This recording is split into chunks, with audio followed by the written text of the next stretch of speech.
sangat perkongsian-perkongsian yang menarik dari speaker-speaker kita yang hebat yang akan kongsi pengalaman, yang akan kongsi ilmu. Jadi jom kita semua orang kata dengar dengan teliti dan pastikan buku dan pen ada di tepi untuk anda catat poin-poin penting yang anda boleh gunakan dalam perniagaan anda. Okey hebat Okey, sebelum saya teruskan, nama saya Fatin Fazrina Arisha, lebih mesra lah kalau orang panggil Alvin. Okey, saya ditaja oleh abang saya Muhammad Faiz dan partnernya Adira Fazlin. Okey, kakak saya lah, abang saya lah Fatin Farhana. Dan kami dipantau jauh oleh mentor-mentor yang hebat seperti Platinum Encik Edward Chan dan Joey, dan juga EDC kita Encik Gan Wasing dan Puan Teli. Berikan tepukan hebat kepada mereka, okey, dengan type 111 di ruangan chat. Kepada yang pertama kali ada kat sini, saya sangat-sangat suka ruangan chat, saya sangat suka guna. Jadi sila-sila jangan segan silu gunakan ruangan chat.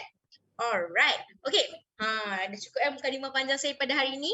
Okey, so tanpa membuang masa, kita pergi kepada speaker kita yang pertama. Speaker kita yang pertama ni seorang nutritionist dan sangat-sangat nak berkongsi ilmu tentang Nutrilite kepada anda.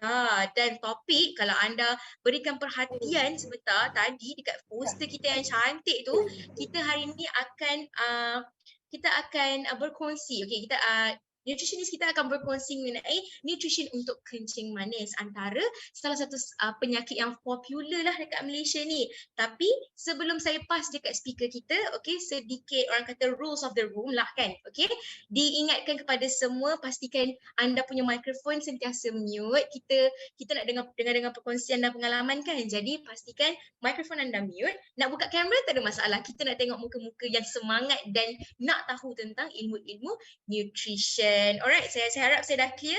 Jadi, saya tak nak lengahkan masa. Jom kita jemput speaker kita yang pertama dengan type 777. Jom kita mempersilakan Founders Platinum, Jasmine Pang. Over to you, Jasmine. Okay. Salam sejahtera dan selamat malam kepada rakan-rakan sekalian. Saya sekali lagi, macam sangat cepat loh. Last week baru sharing, so this week saya lagi. Hopefully semua orang tak rasa bosan. Tapi this week kita agak bawa satu topik yang agak menarik tentang kencing manis. Which is recording in progress. Okay, first kali sebelum saya start saya punya sharing, boleh tak minta semua rakan-rakan untuk type 999 sebab saya nak mengucapkan ribuan terima kasih kepada THF punya founders, Peter Lee, Mr. Stephen Lim and Mr. Lin Chuan, Diamond THF dan rakan-rakan sekalian. Okay, terima kasih atas kehadiran semua hari ini, malam ni. Okay, so tak payah bazir banyak masa, I terus share saya punya screen. Saya sudah sediakan satu slide yang agak senang ataupun komplit untuk semua orang tahu apa itu kencing manis. Okay, so kita orang start lah. Okay, apa itu kencing manis? Actually, kencing manis adalah sejenis penyakit yang dapat dicirikan kandungan glukosa yang tinggi dalam darah. Bukan you punya air kencing sangat manis. Air kencing you manis ke tidak, kita tak perlu cuba. Kita tak pernah cuba, so kita orang tak tahu. Tapi itulah adalah kandungan glukosa yang tinggi yang dikajikan dalam you punya darah, terutamanya selepas you pengambilan makanan you. Okay, so itu adalah satu definisi yang sangat-sangat senang. Okay, apa ini? Kalau tiap-tiap tahun you ada pergi buat satu blood test, you akan nampak information yang seperti ini. Ini kita orang panggil fasting glucose. Okay, actually kalau let's say you nak buat itu blood test 12 jam, 8 jam sampai 12 jam sebelum you ambil darah, you kena buat fasting dulu. So masa pagi, sebelum sarapan pagi, you akan pergi ambil darah dekat BP lab ke, dekat Puff lab ke, ataupun hospital. Betul tak? So, during this period, kalau you tak makan apa-apa, sekiranya nurse ataupun doktor yang ambil darah tu tak handsome, tak cantik sekali, tak apa. So, you punya jantung ataupun you punya emosi tak akan tingkat turun. That means glucose level ni akan menjadi seimbang ataupun secara normalnya. Faham tak? Kalau tak ada apa-apalah, at least kecuali kalau you jumpa satu nurse yang ambil darah itu sangat comel. Sangat cantik sekali. So you rasa nervous. You punya glucose level akan meningkat on that spot. So kalau tak ada benda yang begini berlaku, so you punya glucose level akan biasa. Tapi glucose level ini bagi saya kan, ini tak katakan sangat tepat. Kalau you nak check you punya glucose level, lebih baik next time kalau you pergi PP lab, pap lab, you panggil orang sana masukkan parameter ini, which is HbA1c. Apa maksud ini HbA1c? Kalau you ada masuk HbA1c, maksud parameter ini akan menunjukkan you punya glucose darah dalam sepanjang tempoh 120 hari. Okey, itu lagi tepat. Sepanjang 120 hari, maksudnya 4 bulan, you punya glucose level ada tingkat turun, tingkat turun, tingkat turun macam tu lah. Akan naik turun, naik turun, naik turun. Kalau you punya parameter HbA1c adalah okey punya, maksud you tak ada diabetes ataupun tak ada kencing manis. Okey, so clear, sangat clear kan? Okey, so kalau kita orang ada kencing manis, apa yang akan berlaku? Maksud saya, apa yang doktor akan buat? So ini bukan pensel, bukan pen. Ini semua insulin, pen insulin. Kalau you tak percaya, you pergi ambil dari, you pergi beli dekat farmasi, you akan jumpa banyak pen yang berwarna-warni. Okay? So ini adalah ubat untuk menurunkan glucose level dalam darah kita orang. Okay? So apa guna ubat diabetes? Actually senang sahaja. Sebab dia nak meningkatkan penghasilan insulin. Sebab ada berapa jenis diabetes yang kita akan bincang nanti, you akan tahu. Ada salah satu diabetes type 2, dia menghasilkan insulin yang tak cukup. So, kalau you makan ubat, dia akan trigger pancreas untuk menghasilkan insulin yang lagi banyak. Okay? Supaya boleh menurunkan you punya glucose level dalam darah. Itu je. Lepas tu dia akan menambahkan sensitivity insulin terhadap you punya glucose level dalam darah. Okay? Itu adalah peranan ubat. So kalau let's say ubat tak ada guna, baru pakai insulin. Sebab you punya pancreas sudah masuk satu jangka holiday yang agak panjang, dia tak akan menghasilkan insulin lagi. So you baru terpaksa nak ambil insulin pen. Okay? So biasa kalau ada orang yang ada study SPM ke SDPM ke, masa biologi ataupun kimia kan, kita ada belajar tentang jenis-jenis karbohidrat. So sekarang kita nak saya nak ajar semua orang, nak ingatkan semua orang tentang kimia ini. Macam kuliah. Actually karbohidrat itu apa? Karbohidrat boleh dijenamakan sebagai gula. Okey, tapi gula ada 3 level. Satu level yang pertama adalah monosakarida.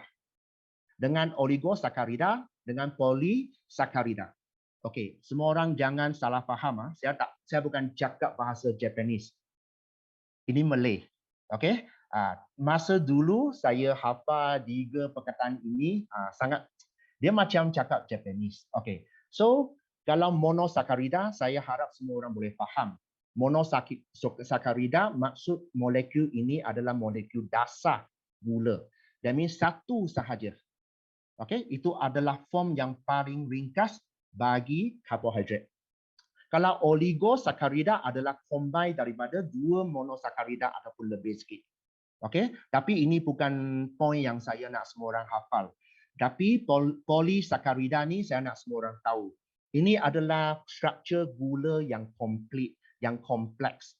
So, kalau cakap dari perkataan ini mungkin semua orang tak faham. Kita cakap berdasarkan gambar lagi okey. Kalau tengok semua makanan-makanan, I rasa semua orang lapar sikit lah. So lapar sikit baru berminat untuk belajar apa itu karbohidrat. Okay, So biasa kalau masa saya nak belajar apa itu nutrition, saya nak telling my friend nak makan apa-apa, banyak pesakit diabetes tanya saya, Jasmine, apa yang saya boleh makan, apa yang saya tak boleh makan. Saya rasa semua orang ada menemui problem yang sama seperti yang mereka katakan kan. So the first thing you kena bezakan apa level gula itu. Okay, dalam makanan ini. Okay, for example, kalau let's say makanan-makanan yang you makan saat itu, you rasa sangat manis. Maksudnya dia adalah gula yang ringkas ataupun gula yang lebih sikit. That mean monosakaridah ataupun oligosakaridah. Okay, so apa benda yang you test sahaja you rasa manis? Buah-buahan. Betul tak? Rakan-rakan sekalian, buah-buahan. You makan sahaja, you akan rasa manis. Orange, apple, banana ataupun tebu. You makan sahaja, you terus rasa manis. Okay, ini adalah gula yang ringkas. Itu level 1. Okay, tapi kalau let's say oligosakarida punya makanan adalah apa? Adalah itu roti, adalah itu kek, adalah itu beras, okay, rice, okay, adalah bihun, adalah kuih tiaw, adalah mie. Okay, ini semua oligosakarida. Itu maksudnya gula yang kompleks, gula yang komplit. Okay, apa beza gula yang ringkas dengan gula yang komplit? So, saya nak bercadang kepada semua rakan-rakan, masa you nak pilih karbohidrat kan, you kena pilih karbohidrat yang bagus.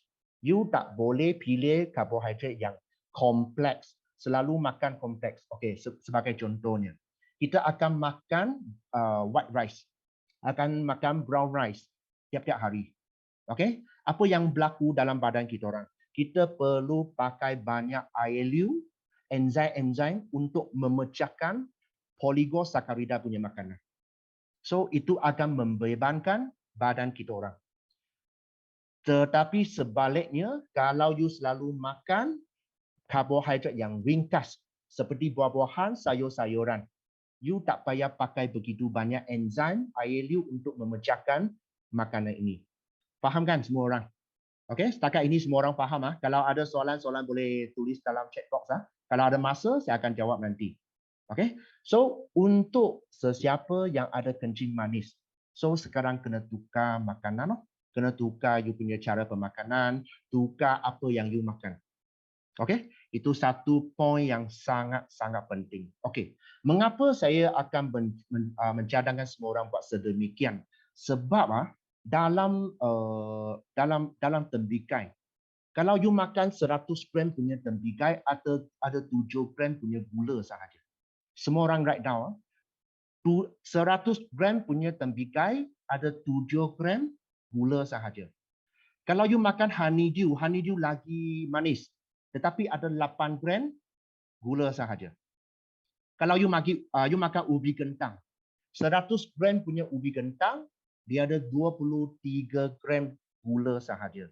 Tetapi kalau you makan 100 gram white rice, brown rice, 100 gram ada 86 gram gula. So ini adalah salah satu trap bagi semua orang. Especially Malaysian. Sebab kita orang semua suka makan rice.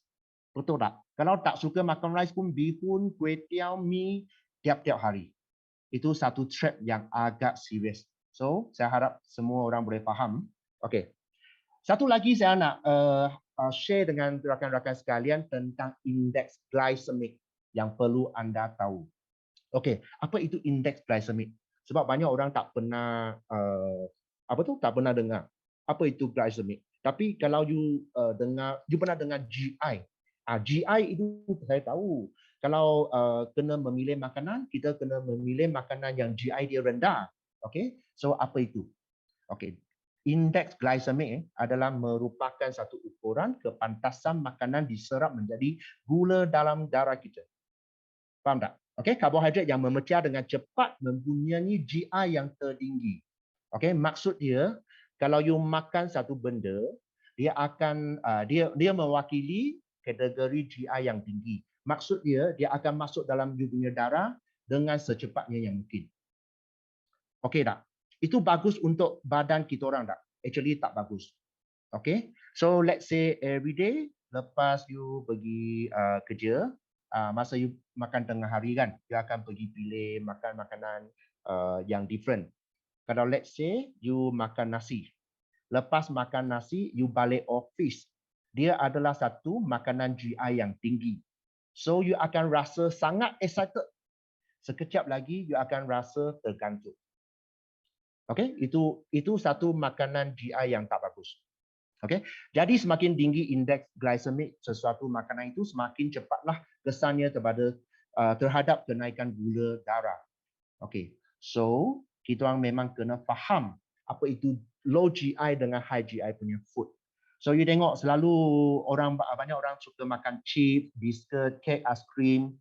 Ini adalah semua food GI yang tinggi, high GI. Okay, so sebaliknya kita kena makan veggie, kena makan whole grain, orange, pasta, oat. Ini semua adalah low GI punya food yang sangat manfaat kepada kita orang punya badan. Okay, so berapa manfaat kesihatan dari diet berindeks glycemic rendah?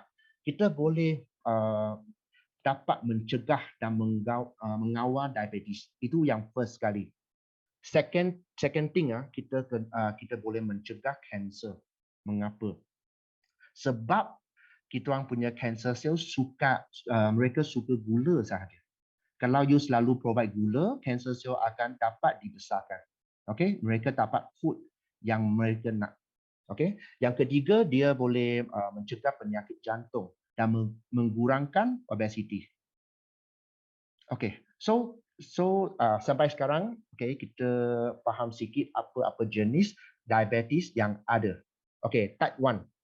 Actually type 1 ini kan disebabkan oleh genetik, kebanyakan disebabkan oleh genetik. Biasa remaja-remaja yang dijangkiti. So ini adalah disebabkan kegagalan menghasilkan insulin oleh pankreas. So untuk pengetahuan semua, peranan pankreas dalam badan kita orang hanya satu saja, untuk menghasilkan insulin yang secukupnya untuk badan kita orang. Okay, so apa yang mereka kena buat kalau ditahui mereka adalah diabetes type 1? Mereka memerlukan suntikan insulin dari segi luar untuk mengawalkan tahap glukosa dalam darah. Okay, so kalau let's say orang ni tak mau suntikan insulin, ada cara lain tak? Memang ada cara lain. Boleh buat dari segi nutrition tak? Boleh control dari segi nutrition tak? Mesti boleh. Okay, end of the slide saya akan ajar semua orang kalau yang ada diabetes type 1 macam mana nak pakai nutrition untuk control dia. Okay, so untuk pengetahuan semua, ikut gambar-gambar yang ditunjukkan. Kalau pankreas yang normal, dia akan menghasilkan insulin supaya insulin boleh membawa glukosa masuk ke dalam sel. Tetapi kalau proses ini insulin tidak dihasilkan, okay, so glukosa tak boleh masuk dalam itu sel, gagal untuk masuk dalam sel. So maksudnya dalam you punya blood vessel glukos banyak, so ini akan menjadi diabetes type 1. Okay, so apa itu diabetes type 2? Kebanyakan orang cakap kencing manis, itu type 2. Kebanyakan orang lah. Okay, sebab dicirikan oleh rintangan insulin. Okay, so perkataan ini sangat-sangat penting. Rintangan insulin. Okay, maksud apa? Maksudnya you bukan kurang insulin. You ada insulin yang cukup. Tetapi insulin you tak boleh masuk dalam sel. So rintangan insulin masuk dalam sel adalah diabetes type 2. Okay, biasa ini disebabkan oleh gaya hidup, cara hidup, ataupun genetik juga. Biasa orang yang lebih gemuk, obesiti, BMI lebih 30, dia senang mengalami diabetes type 2. Lepas tu orang yang kurang fizikal, kurang buat senaman ataupun pemakanan tidak seimbang biasa mengalami diabetes type 2. So actually diabetes type 2 ini adalah kebanyakan kalau 10 orang menjangkiti type diabetes kan, memang ada 7-8 orang adalah type 2. So ini adalah isu-isu yang penting, yang paling penting sekali lah kita orang nak bincangkan dalam malam ini. Nanti saya akan ajar semua orang macam mana boleh skip, boleh avoid diabetes type 2. Okay, so biasa kalau you makan satu makanan yang ada karbohidrat, memang kebanyakan makanan ada karbohidrat lah. So you makan satu makanan, karbohidrat dalam tu ada glukosa, dia akan alert you punya pancreas untuk menghasilkan insulin. Okay, so you punya cells akan notice insulin sudah datang ke pintu. So dia sekarang nak respon. So dia akan buka pintu supaya insulin bawa glukos masuk dalam rumah. Okay, itu adalah satu proses yang biasa. Tapi masa kalau katakan ada diabetes type 2 kan, okay, you punya makanan karbohidrat dalam makanan ada glukosa, sudah alert pancreas untuk menghasilkan insulin. Insulin sudah ketuk pintu sel. Katakan buka pintu, tolong silakan buka pintu, saya nak masuk. Tetapi you punya sel langsung tak perasan. Dia tak tahu itu insulin sudah keluar. That's why dia tak buka pintu. Glukos tak boleh masuk dalam cells. That's why you ada kencing manis. Okey tak? Senang faham tak? Itu adalah satu bayangan yang agak senang dipahami untuk semua orang. Okey? So, macam ini lagi senang. Okey, you punya cells. Bulatan ini adalah you punya cells. Dekat sel permukaan sel sendiri ada insulin receptor. Okey, sekarang insulin adalah kunci supaya glucose channel buka pintu untuk glucose masuk. Tetapi insulin receptor ini tidak sensitif. Okey, dia langsung tak sensitif, maksud dia glucose tak boleh masuk. So you punya glucose akan jalan sepanjang masa dalam darah. So you akan dikesan sebagai kencing manis. Okey. Okey. So ini adalah satu jadual yang menunjukkan kalau you punya visceral fat sangat tinggi. Apa itu visceral fat? Okey, biasa visceral fat kita boleh cakap fat ini yang dikandungi oleh organ-organ badan. Okey, macam liver, macam ginjal, jantung. Okey, yang ada visceral fat. So kalau let's say you ada kadar scan, you boleh dapat itu data sendiri. Okey, visceral fat saya dulu sangat-sangat tinggi. 17. So semakin turun-turun sampai sekarang adalah 9 sebab mengamalkan cara pemakanan yang betul. Okay, so kalau let's say ikut jadual ni kan, visceral fat yang agak tinggi tu akan mengakibatkan insulin resistant semakin teruk. Faham tak? That mean orang yang gemuk susah nak kontrolkan you punya blood sugar. So, I rasa semua orang boleh start with set kurus, jadikan lagi fit, slim down your body supaya kita orang punya insulin resistant tak ada. Okey tak? Okey. So, ikut saya punya pengalaman, banyak pesakit diabetes dia datang jumpa saya. Okey, lepas bincang, I tengok dia punya blood test report, I bagi tahu dia, okey mungkin next time ataupun dalam 1 or 2 months you pergi check. Saya suspect you punya problem bukan pancreas tak boleh menghasilkan insulin, bukan. Sebab dia suspek sendiri punya pancreas tak boleh menghasilkan insulin. Tapi I punya pandangan adalah you punya pancreas masih boleh menghasilkan insulin. You punya badan ada banyak-banyak insulin. Cuma ada insulin resistant, so insulin tak boleh masuk dalam cells. So, you kena cuba pergi buat sekali lagi blood test untuk menunjukkan insulin dalam badan tinggi ke tidak. Tetapi some people willing to do that, some people mereka tak mau buat sekali lagi. Mereka pilih untuk percaya saya. Mengapa? Sebab kalau you nak menambahkan satu parameter untuk checking insulin level, kena tambah 200. Tak kira mana-mana saja, kalau you nak check you punya insulin level dalam badan, kena tambah 200. Lepas tambah 200, okay, menunjukkan you punya insulin level sangat-sangat tinggi. Tetapi you ada kencing manis. Okay, so buat apa? You kena ikut apa yang saya suggestkan juga kan.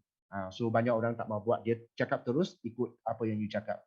Okay, so ini adalah satu rutin, okay, yang menunjukkan proses yang tak baik. Okay, rutin ini start dengan you makan karbohidrat yang tak bagus, yang tak sihat, yang tak sesuai. Sebab kalau you makan carbs, akan you punya pancreas akan menghasilkan insulin. Okay, tetapi you punya cells ada insulin resistant punya masalah belum settle. So you punya sugar yang jalan-jalan di antara darah, dia tak boleh dipakai, lepas tu dia akan store sebagai fat. So dalam tahap ini, next time kita ada masa kita boleh cakap tentang LDL, HDL, which is sugar store as fat adalah LDL.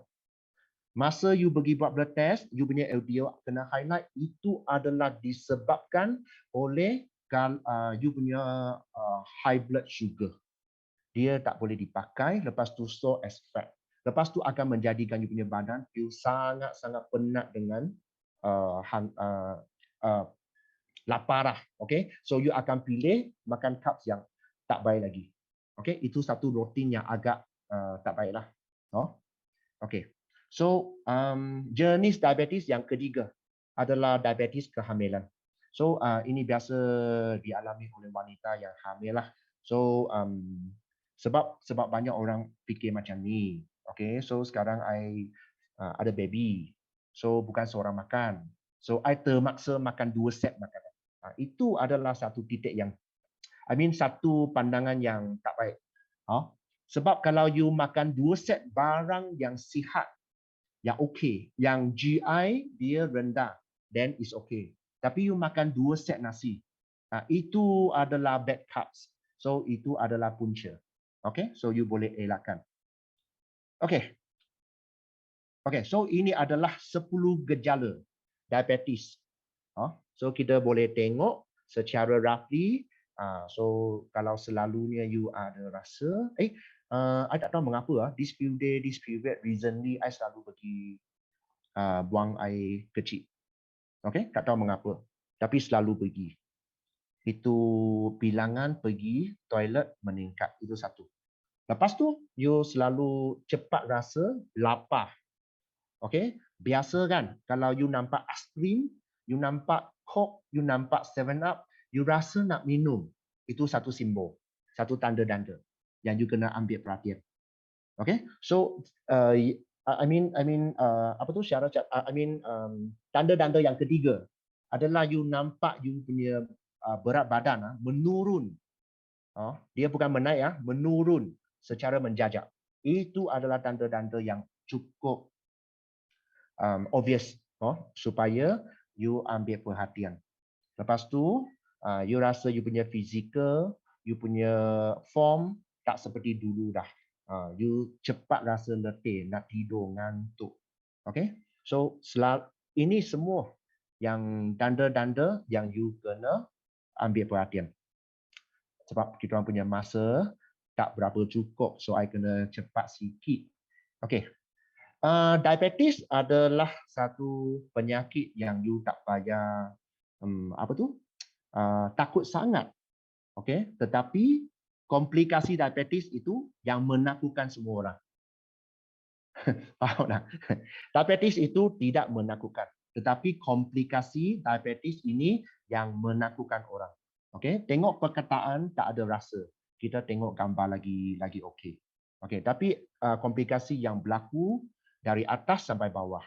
Otak, mental, mata, gigi, mulut, urut, kulit, saraf, jantung, ginjal. Lepas tu kaki. Semua ada. Okay? Saya akan jelaskan mengapa ada. Tapi dari segi kebiasaan orang akan nampak mata buta ataupun tak clear, ataupun kaki kena potong, ada tak? Selalunya dengar, kalau ada diabetes, kaki akan potong. So berapa hari sebelum ni ada kawan-kawan yang tanya saya, Jasmine, mengapa kalau ada diabetes, mereka selalu potong kaki bukan potong tangan? Ada orang ada soalan macam tu lah. Okey, sebab ini disebabkan bahagian kaki adalah sangat jauh daripada jantung kita orang. Tangan lebih dekat daripada jantung kita orang. Peranan jantung adalah untuk pumpkan bahan-bahan oksigen ataupun nutrition yang unit ke sel yang ke semua sel. Okay. So kaki adalah bahagian yang agak jauh. So kalau let's say you punya jantung tak bagus, dia tak boleh deliver bahan-bahan nutrition oksigen yang secukupnya, you punya kaki akan start gelap, akan start rosak. Okay, dari segi ini. Okay. So saya rasa kalau ikut komplikasi diabetes yang ada tulis dalam ni kan, yang paling menakutkan saya bukan mata, bukan otak, bukan ginjal punya masalah, jantung punya masalah, tetapi adalah sistem saraf punya masalah. I pernah tengok ada seorang pesakit diabetes, dia duduk sana sahaja. Tapi muka dia nampak macam nak mati sebab sakit saraf. Sakit saraf di bahagian kaki sahaja. Okey, dia tak buat apa-apa, dia duduk sana diam-diam, lepas tu dia start berpeluh-peluh, dia jerit, dia nangis, dia cakap I punya kaki macam nak patah, macam nak meletup. Sangat-sangat sakit. Itu yang cukup menakutkan saya. Okey. Okey, let's see the gambar. Ini semua gambar-gambar pesakit diabetes lah. So kalau let's say gambar-gambar ni boleh menakutkan you, so congratulations, you akan jaga balik you punya cara pemakanan, makan nutrition baik-baiknya. Lepas tu ini adalah mata. Okay. Okay, so Abin bagi saya 10 minit lagi ya. Okay, untuk cara pencegahan kencing manis. Okay, ini adalah poin-poin yang saya catat down. So semua orang boleh ambil satu gambar. Ini boleh sebagai satu example yang you boleh refer back. Okay. So kalau kita nak avoid kencing manis, first kali kita kena ada berat badan yang normal. Kalau ada berat badan yang normal, you nak ikut apa? Ikut BMI yang normal untuk you sendiri. Okay, so you boleh check melalui kadar scan ataupun pergi HQ, MHQ, pergi buat itu kadar scan, dapat BMI yourself. Itu first thing. Okay, so amalan pemakanan yang sihat. So selepas masuk dalam environment MA, kita akan belajar apa itu nutrition seimbang. Betul tak? Apa nutrition seimbang? Kita kena makan fat, kita makan protein, kita makan carbs yang bagus. Lepas tu tiap-tiap hari kena makan vitamin, mineral, air ataupun fiber. Ini adalah nutrition yang seimbang. Lepas tu kita kena meningkatkan aktiviti fizikal macam senaman gym ataupun main bola pun boleh. Okey? Mengapa ini penting tau? Sebab kalau you ada buat senaman, you ada exercise, kelakuan ini akan menambahkan sensitiviti pankreas terhadap insulin ataupun terhadap glucose level. Kalau kita ada buat senaman. Okay, so kita boleh mengamalkan diet yang tinggi gizi penuh dan serat yang tinggi. So jangan lupa pilih GI makanan yang rendah sekali. Lepas tu kita kena mengehatkan saiz hidangan terutamanya karbohidrat. So semua orang pernah dengar apa itu suku-suku setengah. Dulu tak pernah dengar apa itu suku-suku setengah. So 90% karbohidrat, 10% protein. So sekarang kena ubah. Karbohidrat boleh makan, tapi 25% cukup. Okay. So yang keenam, kita kena memilih makanan lemak poli tak tepu. Maksud apa? Maksud minyak yang dalam kacang, sayur-sayuran dengan ikan. So omega 3. So saya nak ingatkan semua orang. Kalau you nak mencegah kencing manis, you kena makan berapa nutrition yang saya suggest nanti. Tapi omega 3 ni tak boleh diabaikan. Sangat-sangat penting dari segi kita nak ada sel yang cukup sihat. Okey, yang ketujuh, pentingkan nutrition seperti antioksidan punya nutrition, B complex dan fiber. Okey, so nanti ada slide yang menunjukkan 3 benda ni, saya akan ceritakan secara terperinci lagi. So memastikan minum yang secukupnya, minum air yang secukupnya. So minum air e-spring jangan lupa. Kalau ikut nutritionist dari Indonesia, saya pernah attend kelas dekat sana. Mereka suggest orang Indonesia minum 8 liter of water tiap-tiap hari. Saya tak tahu mengapa 8 liter terlalu banyak lah. Tapi I suggest semua orang minum air e-spring 3 liter je. Okay, 2 sampai 3 liter je. Kalau sekarang you nak settlekan kencing manis, you nak kontrolkan you punya glucose level, air adalah media yang cukup penting. Okay. So, saya nak tunjukkan kepada semua rakan-rakan konsepsi ini. So, let's say kita orang punya badan ada satu masalah yang kena settlekan. You boleh pakai medicine, saya faham. Sebab kalau you ada kencing manis, doktor mesti kasih you medicine. Okay, tapi saya nak tanya satu soalan. Medicine yang dibagikan oleh doktor, dia ada pesan you makan sampai bila tak? Biasa doktor akan cakap, you makan sahajalah. Sampai bila? Sepanjang hayat. So, saya nak challenge. Kalau let's say medicine yang you makan kena sepanjang hayat, bahawa you punya masalah ada disettlekan tak? Langsung tak ada kan? Okay. So, sekarang kalau kita nak cadangkan satu suplemen ataupun nutrition yang boleh settlekan you punya masalah. Apa itu nutrition? So, semua orang boleh hafal perkataan yang saya cakap nanti. Nutrition adalah daripada makanan. Makanan ada daripada environment kita orang. Okay, nutrition adalah dari food. Food adalah daripada environment. So, nutrition yang kita cadangkan adalah sebagai bahan-bahan untuk settlekan body inflammation. Kalau ikut example ini. Okay, dia adalah ingredient bahan-bahan yang badan nak. Lepas badan dapat ini, dia akan buat kerja. Itu je. Okay. So, seperti yang cakap tadi, nutrition yang seimbang adalah karbohidrat, protein, fiber, water, mineral, vitamin, fat. Ini senang dihafalkan. So, kalau you tanya I, nutrition yang sangat-sangat bagus bagi kontrol glucose level adalah seperti yang berikutlah. So, protein. Paling utama sekali. Mengapa protein? Okay, you kena ingatkan. Enzim yang nak memecahkan makanan yang kita orang makan, itu dibuat oleh protein. Okay, insulin yang pankreas hasilkan itu dibuat daripada protein.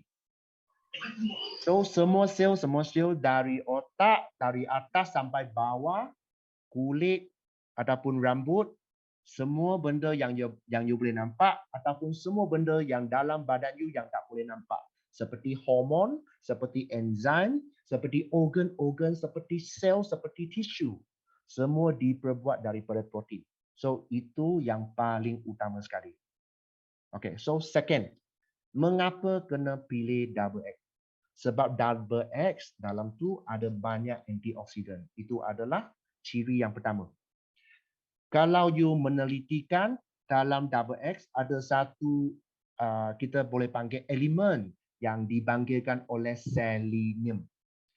Itu akan endorse pankreas untuk menghasilkan lagi banyak insulin kepada you punya badan. Selenium akan endorse pankreas untuk menghasilkan lagi banyak insulin. Okay, itu sangat-sangat penting. So, yang third sekali adalah salmon omega. Seperti apa yang saya cakap tadi, you nak mengekalkan satu sel yang cukup sihat. You selain daripada protein, membrane sel dibuat oleh fat yang bagus, which is salmon omega 3. Okay, so yang last tu sekali adalah B complex dengan fiber. So, sesiapa yang ada masalah untuk kontrol glucose level, So you boleh pakai dua benda ini. Okay, for example, setiap hari sebelum you nak makan, you boleh cuba makan 1 biji ataupun 2 biji vitamin B dulu. Dengan 1 biji ataupun 2 biji fiber dulu. Mengapa? Sebab dua benda ini akan jadi satu liputan jaringan dalam you punya usus supaya glukos yang masuk tak boleh terus masuk dalam sel ataupun masuk secara perlahan-perlahannya. So vitamin B dia boleh transform glukos supaya kita pakai lagi cepat. Okay, fiber boleh trap glukos supaya melambatkan dia punya masa untuk memasuki you punya cells. Okay, so dua benda ini you boleh pakai tiap-tiap hari, tak ada masalah. Okay tak? So dua benda ni I selalu suggest orang kena faham vitamin B sangat-sangat penting. Lepas tu fiber pun sangat-sangat penting. So you kena makan sebelum you makan apa-apa saja. Okay, so saya stop sharing. Okay, I nampak itu masa cukup cantik. So 45 minit. So saya harap saya punya sharing dalam malam ni boleh manfaatkan rakan-rakan sekalian.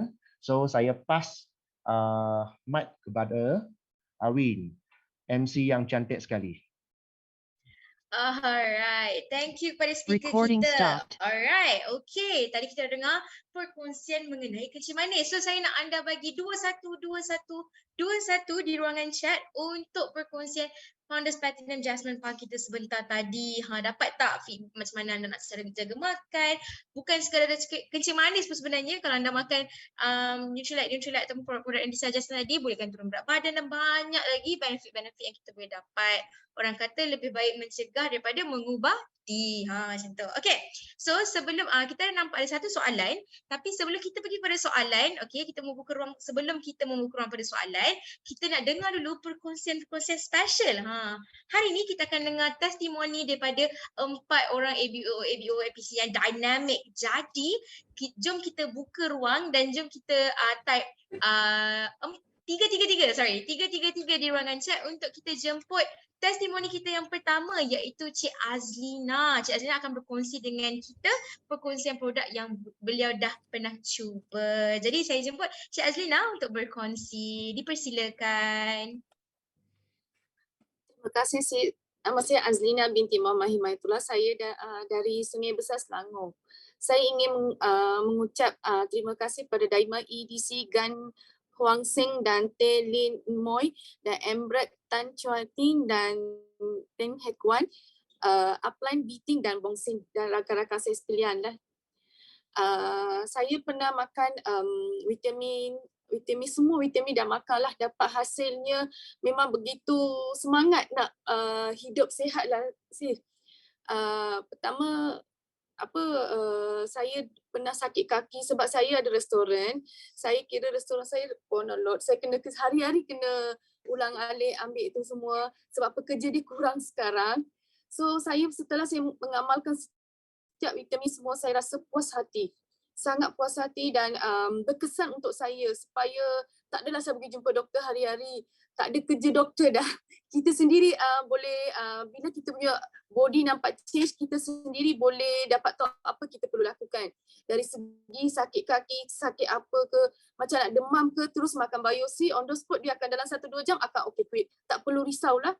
Setelah saya makan setiap daily semua, sebab daily wajib. Sebab tu dipanggil ubat tu, vitamin tu pun daily. Sebab makan daily tu memang bagi kita semangat untuk lagi orang kata sakit tu pun ada pun cara tak rasa sangat lah. Setelah amalkan vitamin tu semua ni, selepas tu saya mengamalkan satu lagi brushing ni. Dia memang bagus untuk skin, nak dapatkan period pun cantik. Dapat skin yang cantik lah sis, dah dapat jerawat pun tak mudah dapat jerawat waktu period tu. Lagi melicinkan kulit kita, dapat glowing, face kita glowing tanpa nak pakai foundation ke, nampak glowing, sentiasa glowing kita punya face lah sis. Itu je lah. Ya. Okay, alright. Berkongsi hebat. Terima kasih. Berikan tepukan dengan Hebat. type 111 untuk Cik Azlina. Hebat, hebat. So kita nampak hebat Terima sikit kat kasih. ruangan chat tu. Nak meriahkan sikit cakap terima kasih. Okay, alright. Seterusnya kita akan dengar pula perkongsian daripada Cik Yani. Cik Yani ada kat situ ke? Nak check, double check sikit. Ada. Jadi Cik Yani pula akan berkongsi dengan kita. Dipersilakan. Okey, Assalamualaikum. Boleh dengar tak? Kalau boleh dengar, tekan 111. Boleh. Boleh Boleh. Okey, terima kasih kepada founder THF, Crown Ambassador, Peter Lee, Steven Lim dan Lin Yin Kuan. Juga kepada pihak penganjur, tak lupa juga kepada Diamond dan MC kita pada hari ini, Cik Awin. Okey. Dan juga kepada penaja saya FDD Ijas Sempang yang banyak menunjuk ajar saya dalam bisnes MW ni lah. So saya ada 5 minit je, so saya cerita lah saya punya pengalaman, saya punya testimoni dengan menggunakan Nutrilite. So basically saya start Nutrilite dalam bulan 8 macam tu. Masa tu saya yelah bila berat kita badan kita berat, so saya ada sakit lutut macam tu tau. So one day tu I rasa macam dah tak tahan. Okay, I kena jumpa Jasmine, I kena cakap, okay Jasmine, I kena buat apa? I kena consume apa? I kena makan apa? So Jasmine ada suggest lah, I ambil nutrition breakfast, which is I makan protein, I ambil lecithin dan juga body key. Yang basically yang untuk apa tu? Set kurus kan yang tengah viral dekat TikTok tu, basically I ambil yang tu lah. So dalam masa yang sama, selain I ambil nutrition breakfast, okay, I ada mengamalkan 168. Kalau untuk orang yang tak tahu, 168 tu adalah intermittent fasting kan, untuk 16 jam puasa, 8 tu kira waktu I makan macam tu, betul tak? So 16 dalam duration pagi lah, selalu pukul 10 macam tu, pukul 10 sampai pukul 5 I akan duration I makan kan. So dalam pukul 10 pagi I akan buat I punya nutrition breakfast. So I akan buat protein I akan minum. So basically bila kita dah consume nutrition tu, dia akan kenyang tau, dia akan kenyang. Then you macam I akan makan lambat sikit untuk macam tengah hari tu. Dalam pukul 3, pukul 4 macam tu dah kira macam lambat, dah kira dah kenyang lah. So I akan makan lambat sikit lah. So basically kalau macam malam, kalau I lapar, I akan ambil satu kali lagi nutrition tu. So I basically akan ambil protein dengan susu je lah. So dalam masa yang sama, I akan mengamalkan jalan 10,000 step tu. Jasmine ada ajak I lah. So sebab kita berat kan, so kita tak boleh buat exercise yang terlampau-lampau. So I buat 10,000 step. So Alhamdulillah sekarang I dah turun lebih 10 kilo lah. So I minta Jasmine boleh tak share I punya gambar sikit. Kadang-kadang kita tak perasan tau, kita punya berat turun just 10 kilo tu, alamak betul ke sikit je, tapi Alhamdulillah ada nampak perubahan tu. Selalunya I punya family dengan I punya kawan-kawan lah, dia akan cakap, wah yang ni sekarang dah macam dah kurus sikit kan. Jadi kita tak perasan, kita cakap betul ke dah kurus, tapi bila kita tengok gambar kita balik kan, betul. Dia ada perubahan dekat kita punya badan tu. I punya shaping ada. So sekarang sebab I macam macam jealous sikit lah, cakap you ke you kurus kan. Sebenarnya bukan, bila sebab dia tak perasan lah sebab dia satu rumah dengan I kan. Tapi Alhamdulillah sekarang kan bila dia dah selalu dengar I punya orang asyik cakap yang ni dah kurus, wife dia kurus. So dia pun dalam orang kata dalam nak berubah juga. So sekarang ni Alhamdulillah dah 2 minggu dia pun mengamalkan nutrition breakfast ni dengan I lah. So Alhamdulillah sekarang ni I dah mencapai bronze builder. Terima kasih Jasmine Pang sebab banyak share dengan I kan pasal bisnes MW ni. So itu je I nak kongsi. I rasa I ingat kalau dapat membantu sikit sebanyak, inilah bolehlah ikut I punya cara sikit-sikit kan. So itu je, terima kasih. Jumpa anda di Puncak Kejayaan. Okay. Alright, hebat perkongsian tadi. Banyak dia bagi rutin, dia bagi apa yang dia makan. Alright, hebat. Type saya nak type 777 untuk yang ni sebentar tadi. Kan susah tahu. Banyak tahu perempuan kat situ. Okay, alright. Kita tak nak lengahkan masa. Kita pergi kepada testimoni yang ketiga. Kita jemput Cik Arya Mala. Cik Mala dekat situ. Cik Mala ada. Kita berikan sedikit masa ya. Biasalah kalau online kan. Okay, Cik Mala. Hello, yes, yes. Okay. Alright, okay. Dipersilakan. Hello, I'm Dengar. Okay, dengar ya? Dengar. Okay, saya Mala dari Teluk Panglima Garang. Okay, I nak ucapkan terima kasih pada MC dan diamond-diamond yang ada dalam Zoom ya. Okay, macam mana saya ambil, kenapa saya ambil MWay supplement? Okay, sebenarnya saya ada masalah macam berdebar-debar, bila I rasa takut dan selalu risau, bila I buat blood test, report semua okey. Tapi saya masih lagi macam ni ada masalah-masalah macam ni. Macam mana? Then selalu I how to overcome all this. Then fikir-fikir bolehkah ambil ubat ni ke, ubat tu ke. Everything is not perfect. I mean tak ada sesuai untuk body saya. Then my friend introduce me. Then selepas tu saya ambilkan omega dan suplemen yang sesuai untuk saya. Then after that I improve a lot. Dan banyak perubahan dalam kesihatan saya dan bila saya dah ambil tu saya feel very happy. Then introduce to my friend as well. Then saya punya friend pun masalah sama juga. Then I cakap dengan dia, saya pun mengalami masalah-masalah macam ni. Then I cerita dengan dia, kenapa you boleh try ke apa yang saya ambil suplemen tu. Then dia pun ambil, dia pun bagus. Then I introduce to my husband as well. Husband pun dia selalu sakit pinggang. Bila I tanya dia, sakit biasa je. Dia pun tak bagi tahu apa-apa pun. Dia kata sakit sikit aja. Tapi dia kata selepas ambil suplemen, kalsium, B complex dan protein, after that dia kata selepas tu dia punya sakit tu kurang. Dia kata sebelum tu dia berdiri 5 minit pun tak boleh tahan, dia sakit. Dia continue ambil sekarang suplemen tu memang ada perubahan banyak. So I really wish thank to my friend and then Miss Ong really helped me a lot. Thank you so much. I nak share foto saya ya. Sekejap ya. Share foto. Apa? Ada screen. Wah, nanti ya. Start now. Pergi itu mana kamu punya WhatsApp ni mana? Buka WhatsApp ni.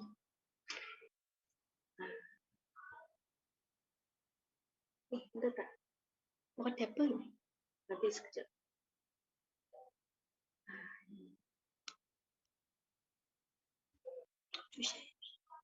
Dah nampak ni.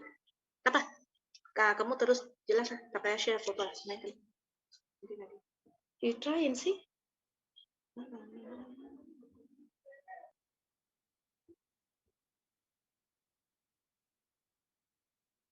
Okay, share again. Share screen. Start now.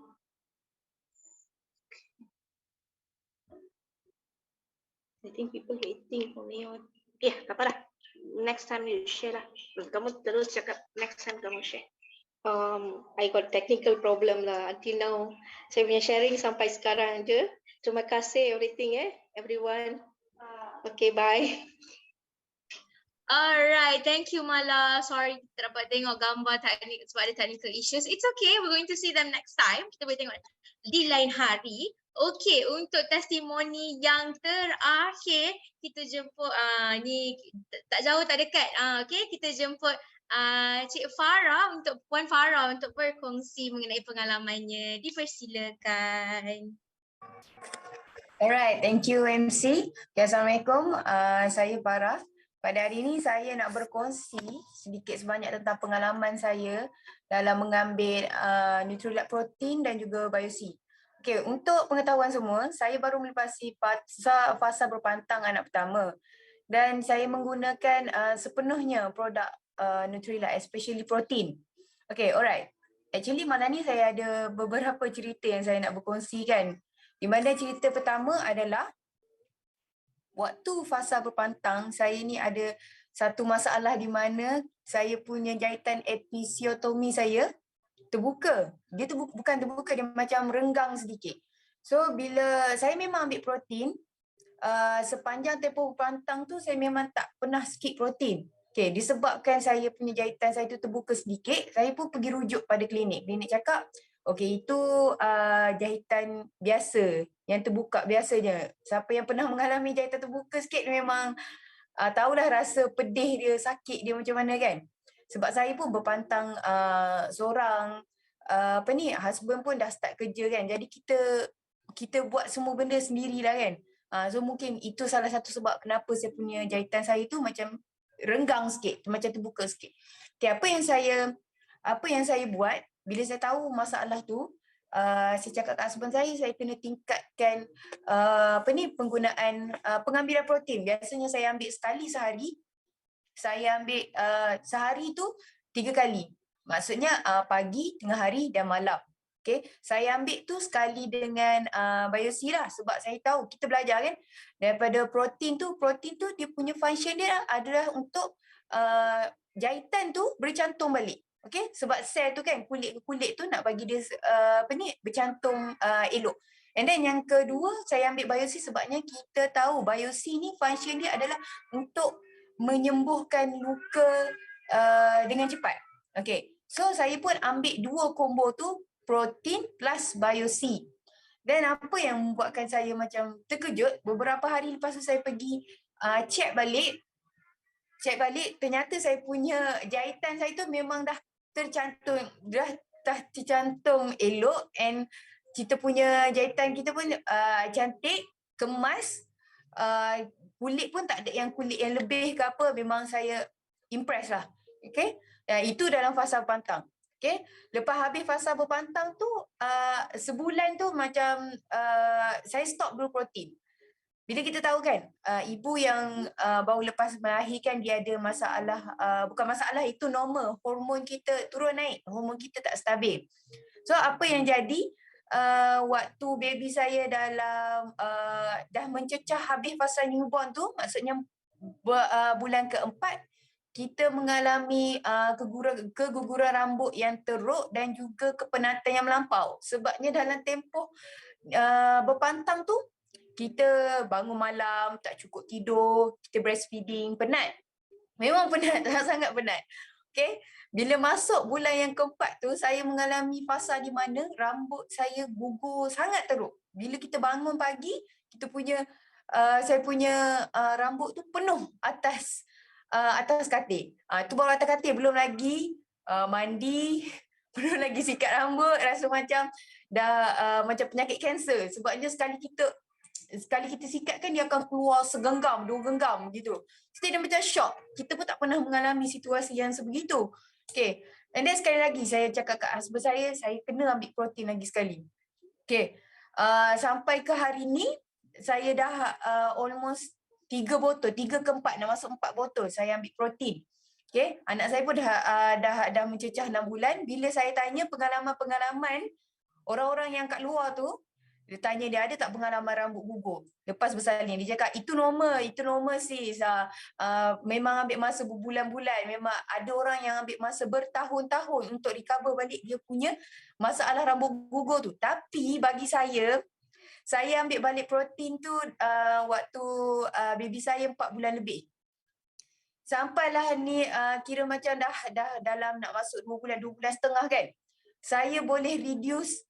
Kita tak boleh nak hilangkan terus masalah rambut gugur tu, sebab normal kalau sehelai 2 tu normal kan, sebab kita punya sel kita tu kan akan renew, akan diperbaharui setiap sel kita kan. Maksudnya rambut gugur kalau sehelai 2 tu normal, tapi kalau yang saya cakap tadi yang segenggam 2 genggam itu sama ada hormon lepas bersalin, ataupun kalau macam bagi orang yang tak bersalin, itu macam bukan benda yang normal lah.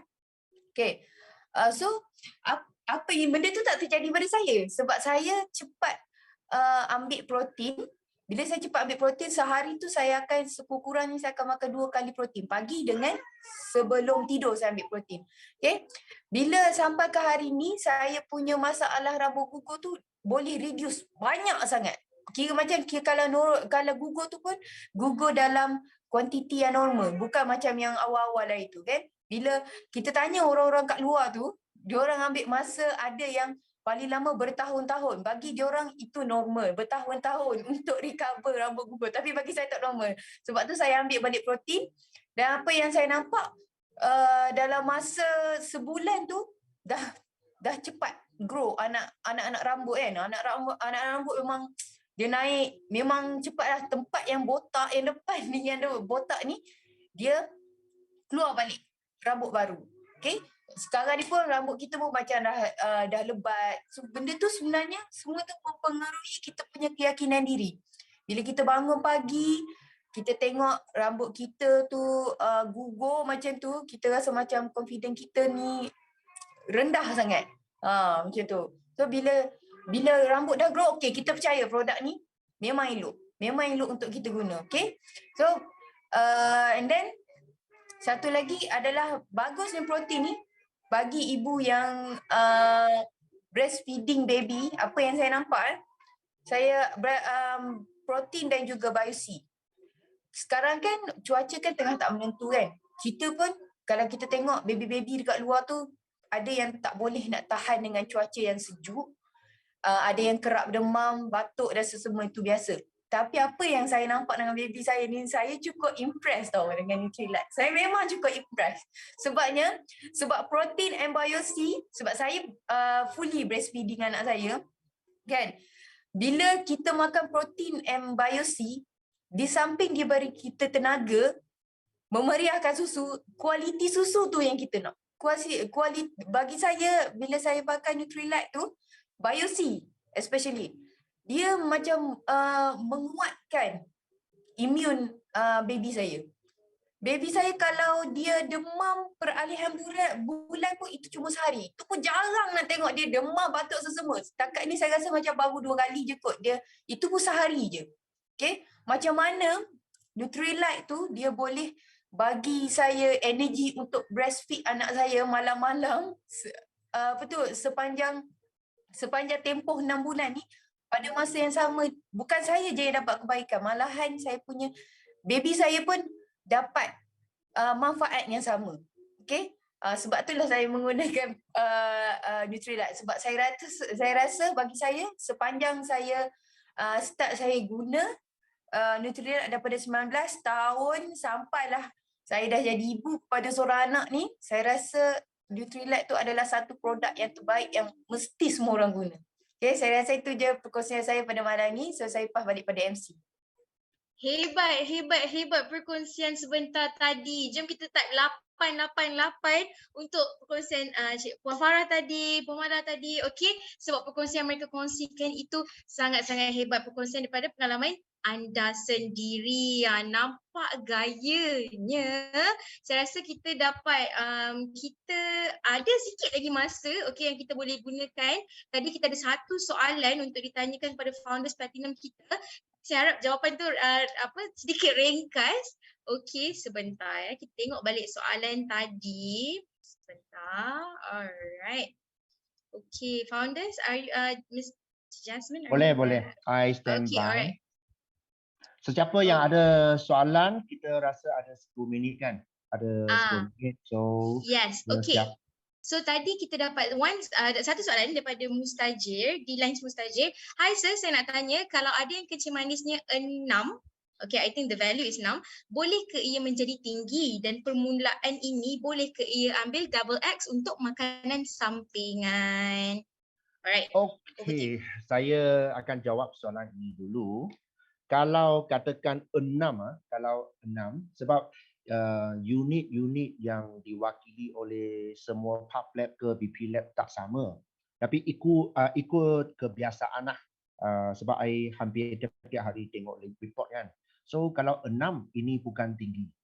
Itu dalam range, itu yang agak biasa. Okay, so 6.2, 6.2 ke bawah itu adalah satu rang angka yang cukup normal. Jangan risau. Kalau you ada makan sikit benda, sikit makanan, dia akan meningkat melebihi 7, 8 itu biasa juga. Okey. Kalau meningkat sampai 7, 8, 6, 9 itu bukan masalah. Masalahnya sampai 7, 8, 6 dia tak turun. 7, 8, 9 dia tak turun. Itu masalah. Faham tak? Okey. Sepatutnya kalau you punya glucose level bawah 6.2 itu normal. Makan sikit benda dia akan meningkat. Sampai atas sekali nanti dia akan turun balik. Itu kira normal. So tak ada masalah. So selalunya pesakit yang saya nampak itu 17, 18, 21. So ini macam kereta ataupun kenderaan yang sudah buang lah. So meningkat turun tiap-tiap hari. Okay, so itu baru kirakan kencing manis. So selalunya kalau let's say ikut saya punya pengalaman lah, kalau macam zaman ibu bapa saya, mereka sudah over 60. So mereka pergi klinik, pergi hospital, general hospital. Kalau mereka checking saja 7, 8, itu pun kira normal. Sebab untuk glucose level untuk orang tua, dia mesti tinggi sikit daripada kita orang. Okey tak? Harap saya ada jawab soalan you. Okay, alright. Setakat ini itu saja soalan yang kita dapat daripada chat box. Thank you Founders Platinum atas pencerahan sebentar tadi. Jadi dengan itu perkongsian hari ini dan juga testimoni hari ini tamatlah juga perkongsian kita ataupun meeting MWBM kita pada hari ini. Dan saya suka untuk ingatkan sebelum kita akhiri untuk buka kamera untuk ambil gambar kenang-kenangan, dan saya harap perkongsian sebentar tadi daripada Founders Platinum kita, daripada testimoni-testimoni yang ada sebentar tadi dapat memberi pencerahan dan juga semangat untuk anda makan dan menjaga gaya hidup yang sihat. Sebab apa? Okey, sebab apa? Orang yang sihat nak banyak sangat perkara dalam dunia ni, tapi orang yang sakit hanya nak satu je perkara, iaitu kesihatan. Jadi yang kata-kata sebentar tadi saya tamatlah, dan kita semua boleh buka kamera untuk gambar kenang-kenangan. Okey? Host kita boleh ambil gambar. Host kita. Okey, semua orang. Okey, dah cantik-cantik.